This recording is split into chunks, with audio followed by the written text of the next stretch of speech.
Hezbollah के मुखिया को मारकर अब इजरायली सेना लेबनान में घुस चुकी है। हालांकि इजरायली सेना के प्रमुख हर्जी हलेवी ने कहा कि ये एक सीमित ऑपरेशन होगा जो बॉर्डर एरिया से हिजबुल्लाह को ब्लू लाइन से पीछे खदेड़ने के लिए किया जा रहा है, ताकि इजरायली सेटलर्स को वापस उनके घरों में बसाया जा सके। लेकिन आईडीएफ के लेबनान में पैर रखते ही ईरान समर्थित प्रतिरोध की धुरी, जिसे एक्सिस ऑफ रेजिस्टेंस के नाम से भी जाना जाता है, पूरी तरह से तिलमिला गई है। एक तरफ हिजबुल्लाह ने ताबड़तोड़ रॉकेटों की बरसात कर दी है, वहीं दूसरी तरफ यमन का हूती अब हत्ते से उखड़ चुका है। होदेदा एयरपोर्ट पर इजरायली एयर स्ट्राइक का शायद उसके ऊपर कोई फर्क नहीं पड़ा, क्योंकि जिस दिन उसके ऊपर ये हमला हुआ उसके थोड़ी ही देर बाद उसने अमेरिका की नाक कहे जाने वाले MQ-9 रीपर ड्रोन को सादा प्रांत के ऊपर मार गिराया। आपको यहाँ ये भी बता दें कि यह अमेरिका का 11वां ड्रोन है जिसे हूती लड़ाकों ने मार गिराया है।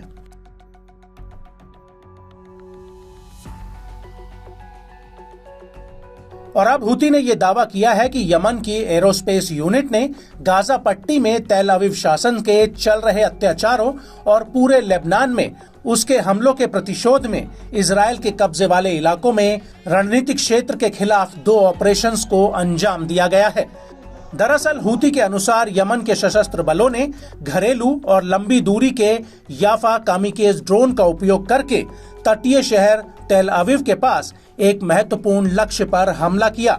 इसके साथ ही उन्होंने 4 घरेलू स्तर पर विकसित समद 4 लड़ाकू ड्रोन्स के साथ कब्जे वाले इलाके के सबसे दक्षिणी हिस्से में ईलट बंदरगाह पर मिलिट्री एरिया पर भी हमला किया। हूती प्रवक्ता ब्रिगेडियर जनरल याया सारी ने बयान जारी कर कहा कि किए गए दोनों ऑपरेशंस सफल रहे हैं।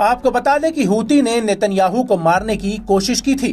दरअसल हूती ने इजराइल के बेन गुरियन एयरपोर्ट पर फिलिस्तीन 2 बैलिस्टिक मिसाइल दागी थी, और ये मिसाइल ऐसे वक्त पर फायर की गई थी जब नेतन्याहू अमेरिका से यूएन को संबोधित करके वापस लौटे थे। वहीं इस हमले को लेकर हूती के प्रवक्ता ब्रिगेडियर जनरल याया सारी ने कहा था कि हूती के लड़ाकों ने बैलिस्टिक मिसाइल फिलिस्तीन 2 से ये हमला किया था। इस हमले से एक दिन पहले 28 सितंबर को हूती ने तेल अवीव पर इसी मिसाइल और एश्केलोन में एक प्रमुख सैन्य टारगेट पर याफा ड्रोन से हमला किया था।